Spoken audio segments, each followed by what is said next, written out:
شکار ہو جائے گا۔ یعنی آپ سمجھ جائیں کہ مغالطے کا شکار مین کہ وہ بہت انڈر ایسٹیمیٹ کر رہا ہے انڈیا چائنا کو، لہٰذا ذرا ہوش کے ناخن لے اور سوچ سمجھ کے اقدامات اور پروپیگنڈا کرے، کیونکہ چائنا کے پاس اس سے زیادہ بڑا ہے۔ اب آتے ہیں جی اگلی خبر، امریکہ اور چین کے جو صدور ہیں ان کی ملاقات ہوئی کافی عرصے کے بعد۔ ورچوئل ملاقات تھی، یہ ورچوئل میٹنگ تھی اور باقاعدہ طے شدہ صورتحال تھی، اور امکان یہ تھا کہ دو صدور آپس میں بات کر رہے ہیں تو جو اہم مسائل ہیں عالمی اور علاقائی اس پہ ذرا صورتحال بہتری کی کوئی ملے گی، اچھی خبر آئے گی۔ لیکن جو چین کے صدر ہیں، صدر شی جو ہیں، یہ ذہن میں رکھیے گا کہ یہ ماؤ زے تونگ کے بعد مضبوط ترین صدر بن چکے ہیں اور مضبوط ترین رہنما بن چکے ہیں چین کے، اور اس کی وجہ یہ ہے کہ چینی کمیونسٹ پارٹی کی 100 سالہ تاریخ میں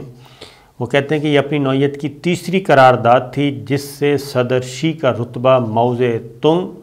اور ڈینگ زیاؤ پنگ کے برابر ہو گیا ہے، اور اقتدار پر ان کی گرفت ہمیشہ کے لیے مضبوط ہو گئی ہے، اور ان کا جو اقتدار جاری رکھنے میں رکاوٹیں تھیں کوئی قانونی طور پہ یا وہ سب کی سب ہو گئی ہیں دور، اور اب جو چین کے صدر شی ہیں وہ جناب اپنے اقتدار کو دوام دیں گے اور پہلے سے زیادہ مضبوط ہو کے آئے ہیں اور اقدامات بھی اسی طرح سے کریں گے۔ تو ابتدائی طور پہ تو یہ گفتگو بہت اچھی رہی، چینی صدر اور امریکی صدر کے درمیان ایک دوسرے کی تعریفیں کرتے رہے، ایک دوسرے کی بٹرنگ کرتے رہے، اور خاص طور پہ امریکی صدر نے چینی صدر کو اپنے پرانے دوست اور پیارے دوست کہہ کر پکارا۔ لیکن جب بات آگے بڑھی، اور یہ 3 گھنٹے کی طویل نشست تھی دونوں صدور کے درمیان، لیکن جو بات ہوئی وہ تو پھر آپس میں ایک دوسرے کیا کہنا چاہیے دیسی زبان ہے، بس تو تڑاک پہ آ کے بات ختم ہوئی اور کوئی اتفاق نہ ہو سکا، اور ایک دوسرے کو کھری کھری سناتے رہیں، اور خاص طور پہ چین کے صدر کا جو پلڑا ہے جی وہ کہتے ہیں بھاری رہا، اور آخر میں پھر امریکی صدر نے بھی کافی چڑھائی کی۔ یہ ہم نہیں کہہ رہے بلکہ یہ اب آہستہ آہستہ خبریں باہر آ رہی ہیں، اور اب دونوں طرف سے خبریں آؤٹ ہو رہی ہیں کہ آہستہ آہستہ لیکیج کی جا رہی ہے کہ جی امریکی صدر نے کیا کہا، چائنا کے صدر نے کہا۔ اب یہ ذہن میں رکھیں کہ دونوں کے درمیان اس وقت زبردست جنگ چل رہی ہے، سرد جنگ چل رہی ہے، کہ خاص طور پہ افغانستان میں ہارنے کے بعد امریکہ کی پوزیشن کافی کمزور ہے، اور چائنا جو ہے وہ مسلسل آگے بڑھ رہا ہے۔ چائنا، رشیا،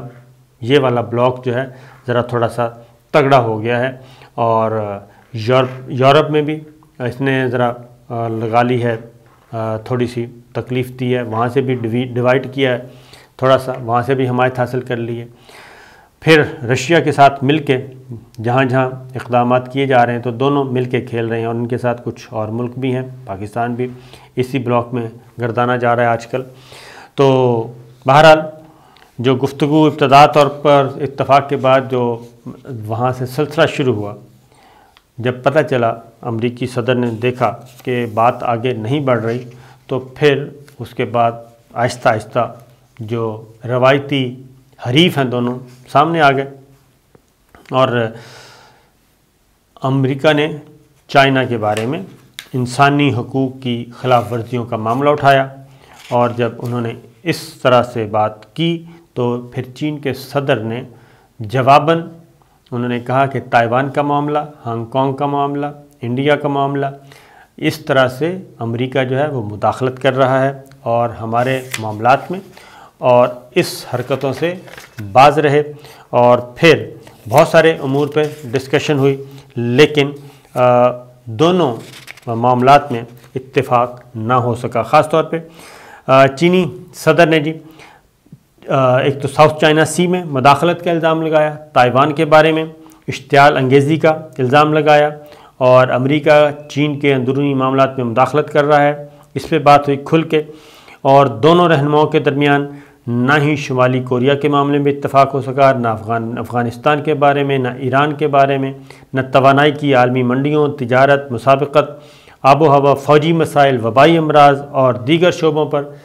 بھی کوئی اتفاق نہ ہو سکا۔ تبادلہ خیال ضرور ہوا لیکن دونوں متفق نہیں ہوئے اور ایک دوسرے کو نیچا دکھانے کی کوشش کرتے رہے۔ تو جس کے بعد معاملات 3 گھنٹے کی یہ ٹیلی فونک نشست جو ہے، ورچوئل نشست، وہ انتہائی مایوسی کے شکار ہوئی اور کسی کے ہاتھ میں کچھ نہ آیا، کیونکہ جو معاملات ان کے درمیان چل رہے ہیں وہ سوال ہی پیدا نہیں ہوتا کہ کوئی آپس میں اتفاق ہو سکے۔ اس کی وجہ یہ ہے کہ چین سے نمٹنے کے لیے امریکہ، آسٹریلیا اور UK نے ایک فوجی اتحاد بنایا ہے، پھر ایک کوارڈ بنایا ہے، اور ہر معاملے میں تائیوان کے پیچھے امریکہ کھڑا ہے، وہ ان کو تگڑا کر رہا ہے۔ تائیوان پہ چین کا کلیم ہے۔ ہانگ کانگ میں وہاں پہ انریسٹ پیدا کرنے کی کوشش کی جا رہی ہے۔ پھر امریکہ جو ہے وہ ادھر ایغور کے مسلمانوں کا معاملہ اٹھاتا ہے، سنگیونگ میں مسلمانوں کا معاملہ اٹھاتا ہے، تو یہ ساری چیزیں ادھر انڈیا کو تگڑا کیا جا رہا ہے۔ تو لہٰذا دونوں صدور آپس میں ٹھا کر کے اختتام پذیر ہوئی ان کی نشست اور کوئی تعمیری گفتگو نہ ہو سکی۔ اب ایک اور خبر لیتے ہیں جی، وہ ہے اسرائیل کا جوڑا جاسوسی کے شعبے میں گرفتار کر لیا گیا، اور یہ واقعہ ہوا ہے ترکی میں۔ بالکل جی، ترکی جیسا تگڑا ملک یہ کام کر سکتا ہے۔ اور ہوا یہ ہے کہ یہ اسرائیل کا جوڑا ترکی کے وزٹ پہ تھا اور وہاں پہ ان کو جاسوسی کے الزام میں گرفتار کیا گیا، اور وہ ترکی کے صدارتی محل کی تصاویر بنا رہا تھا یہ جوڑا۔ اور نٹالی اور موردی جو ہیں یہ 2 تھے جی، ایک لڑکا اور ایک لڑکی، اور یہ دونوں گئے ہوئے تھے، دونوں بس ڈرائیور ہیں، اور گزشتہ ہفتے استنبول میں واقع کملیکا ٹاور کے ریستوران میں موجود عملے نے ان کے بارے میں حکام کو مطلع کیا، جس کے بعد انہیں حراست میں لے لیا گیا۔ یہ بات ذہن میں رکھیے کہ اس طرح کے ملکوں میں جو ریڈ الرٹ ہوتا ہے، اور اس ملکوں کے شہری جو آتے ہیں تو ان کے پیچھے انٹیلیجنس ادارے لگے ہوئے ہوتے ہیں، اور وہ سمجھ رہے ہوتے ہیں کہ کوئی نہیں دیکھ رہا، لیکن انہیں دیکھ رہا ہوتا ہے کوئی نہ کوئی۔ جیسے پاکستان میں کوئی بھی انڈین آئے گا تو ان کو چیک کیا جائے گا، اسی طریقے سے اب تو سب کو ہی چیک کیا جاتا ہے، اور جتنے بھی موسٹلی جو ہیں ممالک جن کو سمجھا جاتا ہے ان کو چیک کیا جاتا ہے، اور ان کے پیچھے انٹیلیجنس ادارے ہوتے ہیں، خواہ کسی بھی شکل میں ہوں۔ ڈیمن ریورس کا معاملہ بھی آپ کو معلوم ہے تو ہوا تھا، اور اس میں بھی اس نے یہی سمجھ کے جو ایک واردات کی تھی، اور بعد میں پھر ساری باتیں سامنے آئیں۔ تو اسی طریقے سے اب یہ جو جوڑا پکڑا گیا ہے، اس پہ فوری طور پہ اسرائیل جو ہے وہ حرکت میں آ گیا ہے، اور اس نے کہا ہے جی کہ اس کو فوری طور پہ رہا کیا جائے۔ اگر یہ عام شہری ہوتے تو یقیناً اسرائیل کی حکومت اس حد تک نہ اگریسو ہوتی، لیکن لگتا یہی ہے کہ کچھ دال میں کالا ہے، اور جوڑے کے اسرائیلی وکیل جو ہیں وہ بھی اب شروع ہو گئے ہیں، انہوں نے بھی اس کو ٹیک اپ کیا ہے، اور وہ الزامات کو بے بنیاد قرار دے رہے ہیں، اور یہ کہہ رہے ہیں کہ جی ان کا اسرائیلی ایجنسی سے کوئی تعلق نہیں، حالانکہ ایسی کوئی بات ہوئی نہیں تھی۔ تصاویر آخر کیوں بنا رہا تھا،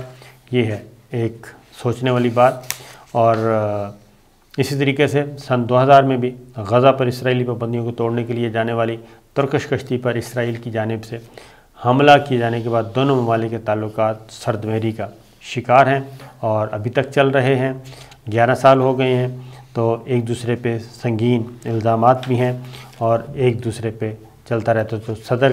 اسرائیل کے وزیر اعظم بھی میدان میں آ گئے ہیں، اور وزیر خارجہ بھی آ گئے ہیں، اور وہ بھی یہ کہہ رہے ہیں کہ اسرائیلی حکام مسلسل کام کر رہے ہیں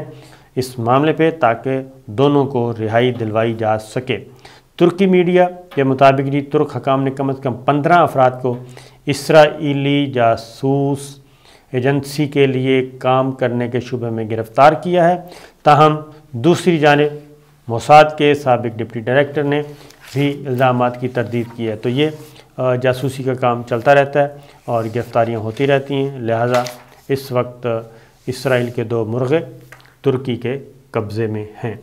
تو یہ چل رہا ہے جناب، اب دیکھتے ہیں آگے کیا ہوتا ہے، انشاءاللہ خبریں دیتے رہیں گے۔ اجازت دیجیے، اللہ حافظ۔